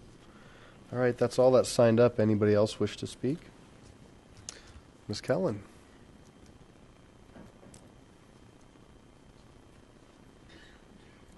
Two weeks in a row.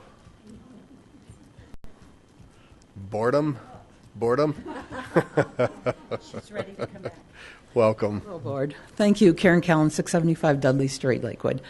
I just wanted to come. I'm here. I've been working with Las Fuentes Mexican Restaurant, as many of you know, and we do have the father-daughter team who owns and operates it back here, Lucino and Janet Sandville. Wave.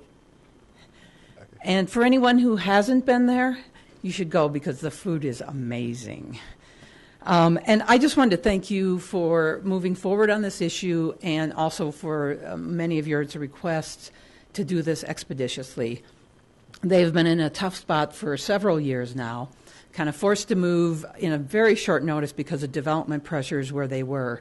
But they've been here for nearly 18 years, a good, strong business in this community. And I also want to thank the Civic Awareness Committee. They were amazing through this process. They worked so hard. They went back several times digging deeper to give you a very complete report, and I really appreciate the work that they did, and I wanted to thank them for that. So I'm just here to say thanks. Great. Well, thank you. All right. With that, I'll close public comment, and I appreciate all the folks that came out. So next we have the consent agenda. The use of the consent agenda has been made to expedite council action. It contains both resolutions and first reading ordinances. Tonight it's just a resolution. Two resolutions. So we will have a public comment period on those. Any council member may request an item on the consent agenda be removed for separate discussion and action under general business. Will the city clerk please read the items on the consent agenda into the record? The consent agenda consists of items 8 through 10 inclusive. Item 8, Resolution 2017-24, creating a City Council Policies and Procedures Manual Drafting Committee and appointing members thereto. And you would be adopting the revised resolution that's at your places tonight, which removes Shakti as a member of that ad hoc committee. Item 9, Resolution 2017-25, authorizing the assignment to Metro West Housing Solutions of the City of Lakewood's 2017 private activity bond allocation. And item 10, accepting the minutes of the Advisory Commission for an Inclusive Communities Executive Committee meetings of May 3rd and June 7th, as well as their full commission meetings of April 19th and May 17th, all 2017.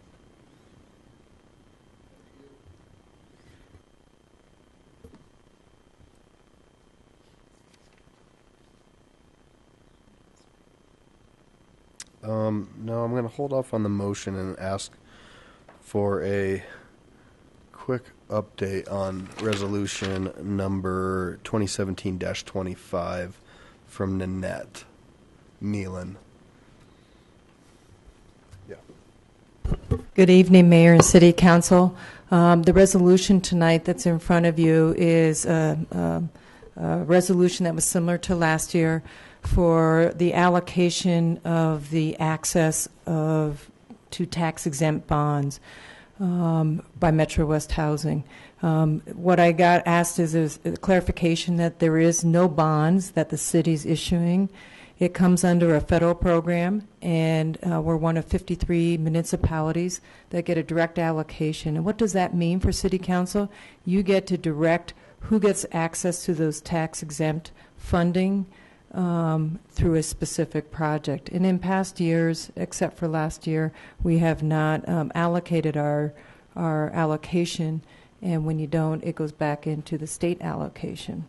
So your action tonight will give access for Metro West Housing to get access to tax-exempt bonding through a third party, not through the city. And I hope that. Any questions for Ms. Nealon on this? Councilor Abel? Not a question really, but as this project develops, we need to keep an eye on the traffic on Independence. We have Ivor Elementary School there with problems twice a day now, trying to get all those kids into school safely. And we're going to have these new residences, or new residents there that will also need some room to roam in their vehicles. So just please, let's keep an eye on the traffic, Ms. Hodgson, and stay on top of it before the problems get much worse. Thank you. One more. Mayor Pro Tem Harrison? Thank you. I just wanted to confirm to make sure that anybody listening at home, the city is not taking on any liability or any debt with this. All this is effectively ability for those bonds to be issued, and if we don't do this, we lose the ability to give that bonding. I guess would that be the correct way? I look at the bond as like a loan. Right. So we're given access. We're assigning the access for Metro West Housing to work with another entity, and the city's totally out of it. Yes. And if we don't assign it, we lose it. It goes back to the whole state. Correct? State. Yes. So it's either use it or lose it. Right. Thank you. Thank you. That's all the questions. And I'm now going to open the public comment part. Nobody signed up. We do have a letter from Mr. Ditson. I don't know. Looks like he wants to come on down. Good evening. Good evening, Mr. Mayor, Council. I was able to make it this evening. You all got an email. I just wanted to express, Paul Ditson, President, Ivor Neighborhood Association. I did want to express our support for the Metro West Housing Solutions project at Indy Street Flats. They've been very gracious in working with the community in coming up with a design that not only fits in with the neighborhood well, but it also serves to save the Masonic Temple, which is of historic interest to the neighborhood.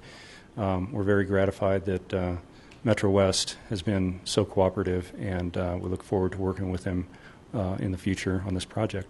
That's great. Thank you. Thank you. Thanks for all your hard work for the neighborhood as well. Anybody else? Seeing none, I'll close public comment and ask for a motion.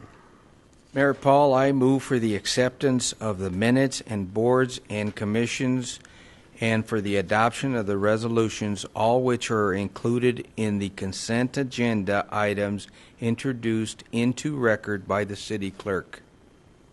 Second. Okay, so there's a motion and a second, and just for clarification, when you were reading these, there is an amended version of 17-24. Did you enter that, removing Shakti?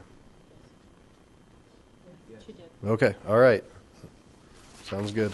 I was standing up, so I didn't hear it. All right, motion and second, any discussion? Mr. Coop. I do have a question about Resolution 2017-24 with Councilor Shakti being removed. That leaves just 3 people, or is she going to be replaced by someone else? Because being part of the meeting so far, there was an awful lot being put on this committee to be writing this, and I know a couple people in that group have very, very busy schedules. Is there why is there just? What's the thought behind going with 3 and not 4? Or so I appreciate that, and I have 2 folks who volunteered. I think are very capable, especially with the written word, to step in. And I mean I think there's more. However, if we get to a point, we can always come back, and things that we might struggle with, we're going to bring back to a group as a whole. And I'd ask the two other folks if they are comfortable with that or if they feel like they'd want to see another. I'll go with Councilor Franks and then Councilor Abel.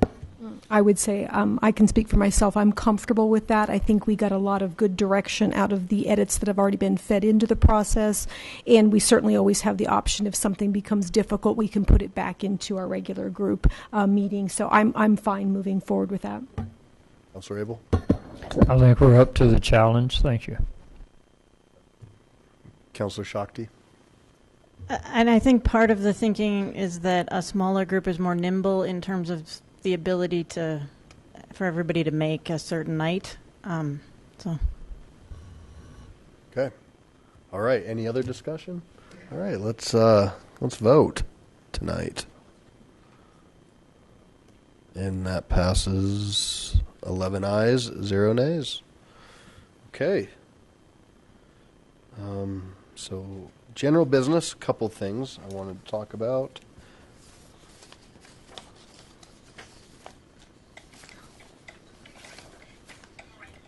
Well, Councilor Wickman, do you want to go? I'm noting that we're before 9 o'clock, a marked contrast from last time's midnight. And one of my concerns is managing these meetings. Over the last couple of months, we've got a lot of business out there, with development and stuff like that. And we've had a lot of meetings where we really discussed nothing of consequence, got out before 9 o'clock. Then on the other hand, we don't have time to deal with the important issues. So at the last meeting, it was mentioned that we had bumped the discussion on the M zoning units in order to talk about the moratorium. And there was kind of, some people were trying to imply that that was kind of the end of our opportunity to speak on stuff. And I'm looking at the agenda, and I think we've got some opportunities to get down to do some work. Number one, we could still go a little bit more tonight, but if you don't, you don't. That's fine. But next Monday night, July 31st, we don't have a meeting. So I would suggest that we take that opportunity and discuss the M zones or some of the other things that you mentioned on the list on July 31st. In addition, I'm looking at August 14th, and all I see at this point is a couple first readings and a resolution that on its face looks like should take about 10 minutes. So it looks to me like August 14th has got some time. And then finally, August 21st, the study session, nothing is scheduled for that. So I would like to take these items that we've postponed from last Monday night and start putting them into those slots, and starting with next Monday. Great. All right. Well, thank you for that. I was going to talk a little bit about these things that we have. Keep in mind, we have a grocery cart ordinance that hopefully we're going to get on board here sometime soon. And then what I would like to recommend, and unfortunately people are traveling on the 31st, so that's something that's why we ask for people's schedules ahead of time to make sure we know what their summer looks like. But I think what I would like to propose is that we go forward on August 7th, and we have a whole list of things that we need to talk to, and I'd like to invite the Planning Commission to be a part of that and do a joint session with our Planning Commission, as well as this body, to discuss all the things that we have been talking about, to look at quick wins or easy wins that we can address, and to get an idea of what some of these larger items are going to be and what that process is going to look like.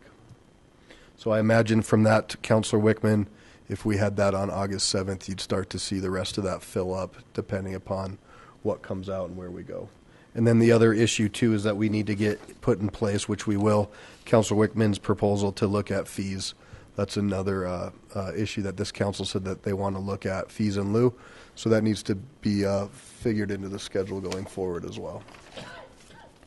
So with that, is there consternation about doing that on August 7th with the Planning Commission and the City Council? Ms. Franks? The only comment I would make is no, I don't find that to be too big of a delay. But if we have the 10 days notice for the public, is there any way that for the 14th meeting we can pre-queue something up and know what might go in that slot? Since if we only decide the night of the 7th to see what shakes out, then the 14th is only 7 days and we don't give our folks that extra time. You bet. So, I mean, I think there could maybe be some loose framework. I mean, we're going to have some flexibility. You know, this body wanted to give, you know, the most time possible. So it's kind of, you know, how do we do that? Ms. Hodson? One common theme that we heard from you above all of the others on this list is concern around parking. So that might be something, if you direct us, we can have ready for conversation on the 14th to better in greater detail, also to be discussed on the 7th when you're putting the priorities together with the Planning Commission. But if you'd like, we can go ahead and get started on the parking issue. That seemed to be a reoccurring concern that you've heard from constituents. I think another huge concern would be just the density limits on some of those. I think that's for kind of citywide, that might be a bigger issue. For some of our areas, we're not really experiencing the same parking, but it's the sheer unlimited numbers of units that are allowed, I think, is one that I don't know if that's percolating with anybody else, but it's that lack of an upper limit on density that's still leaving communities feeling. I think that's bigger for Ward 4 than parking. I guess I'll just leave it at that. So again, and I appreciate that, and I think we need to get, one is we have a planning commission that they own that zoning ordinance. They need to be a part of this. Absolutely. And, you know, when I sat down with everybody, parking actually was the common theme that I heard from everybody as to the issue. But you're right, it's different in every ward, and there's not going to be an easy process. This was a 3-year process to get where we are. And we're trying to change it in a matter of months, and that's going to be a challenge. So I would continue to say, you know, this could be a nice way forward. And then if that comes out of that, you know, because that is one of the things on that list, to have a full conversation about that. Vincent? Yeah, I just want to say it wasn't a part of the parking related to that 3/4 of a car per high density. So I think that may be incorporated in some of that, because I think that's a big issue. So, Councilor Abel?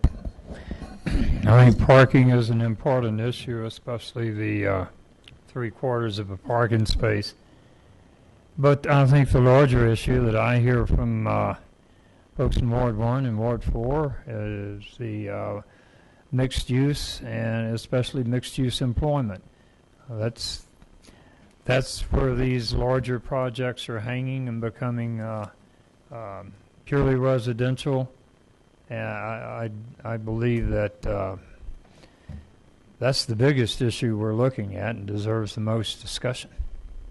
Councilor Johnson? Well, I really want to thank Council for understanding the importance of what happened last Monday and for the immediacy that we need to give to this issue of high density. The parking and many other things spawn off of what we're doing there. Thank you.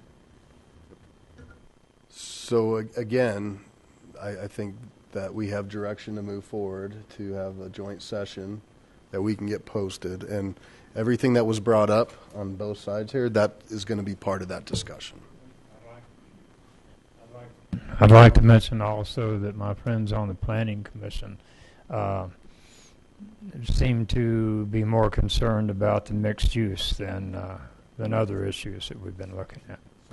And parking is certainly part of that mixed use discussion.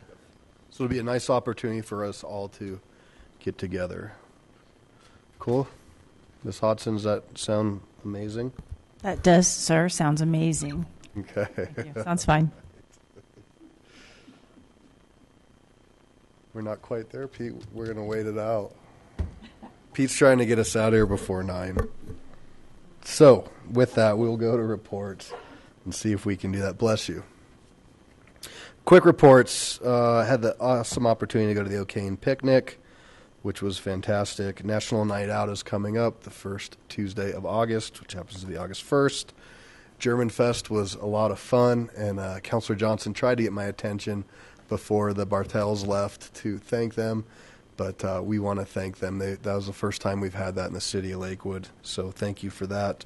The city of Lakewood, for those on the budget and audit and some folks that got to come, we had our audit wrap-up, and again, the city did a fantastic job and received high marks for another year of great financial stewardship of the taxpayer dollars. And I'll just leave it with this one last thank you. I had the opportunity to go on a ride-along Friday night with our police department, and it's amazing to see what does really go on in this city and the fact that most people really have no idea what really goes on in the city, and that's credit to our professional police department and the job that they do protecting us. It is amazing to see these guys and gals work in calmness in the middle of the night on a SWAT call, and you'd think it was just another day on the street. So thank you all for everything that you do. It's incredible. We're very blessed. Mayor Pro Tem Harrison. Thank you. I just wanted to remind everybody that this Friday, July 28th, had to do that in my brain, Carmody Park will be having their grand opening, and the people surrounding Carmody are so thrilled about the upgrade of that park, and they are really thankful to the city for what is happening. Even had a mom that was talking about taking her disabled child over there in a wheelchair and felt really blessed to have that opportunity. So we did something really wonderful there, and I'm really proud of Lakewood for what we've done. I just wanted to say thank you very much, and they're looking forward to phase 2. Thank you. And National Night Out, be sure to go, because this is such a phenomenal program to get to meet your neighbors, people that you wave at all the time, but now you can actually shake their hand and get to know them. So I think it's really phenomenal. Please go if you have one in your neighborhood. It's a great park. I actually worked out there this morning on the new fitness thing that they put up. Yeah. So if I can do it, all of council can do it. Council President Roybal. No report. Councilor Shakti. No report. Councilor Johnson. I, too, and I am appreciative that you mentioned the Bartels. Thank you. They did a phenomenal job with this, the first time ever, a German Fest in Lakewood. And Bernie and Heidi have put hundreds of hours into promoting this and to make it happen. I'm hopeful that it'll be the beginning of a new tradition in Lakewood. And then I'd like to thank James for bringing up the grocery carts.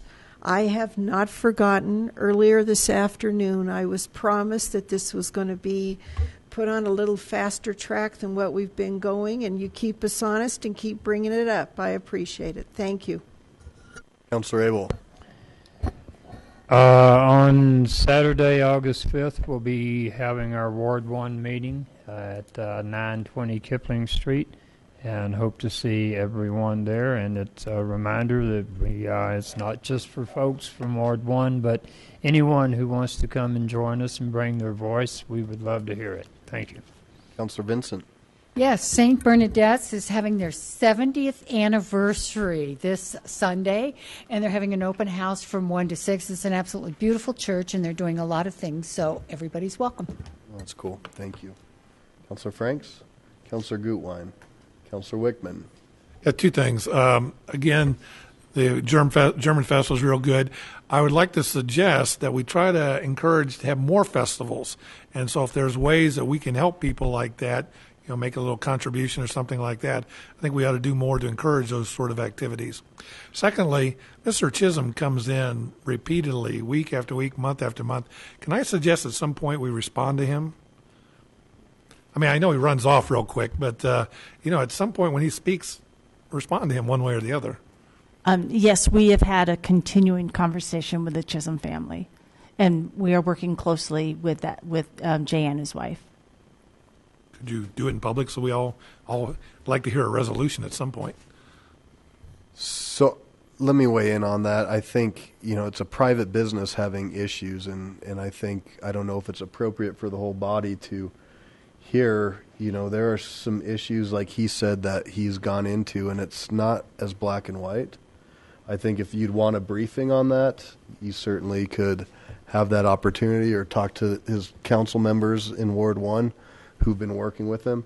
But we have tried to respond to him, and I do believe council has been copied on multiple updates by Jay Hutchison. Well, my point is everybody watching this hears him every week, and they don't hear any response.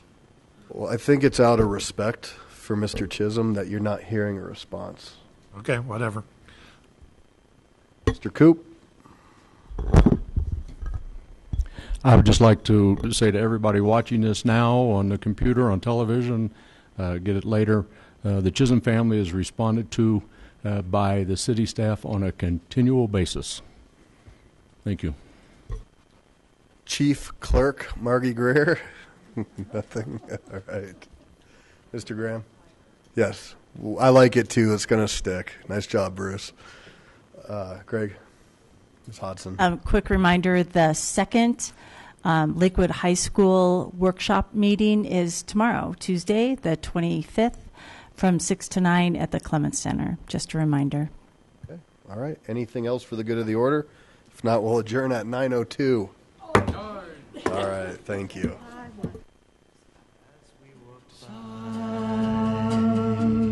Kisses on a summer's day, laughing all our cares away, just you and I. Sweet, sleepy warmth of summer nights, gazing at the distant lights in the starry sky. They say that all good things must end.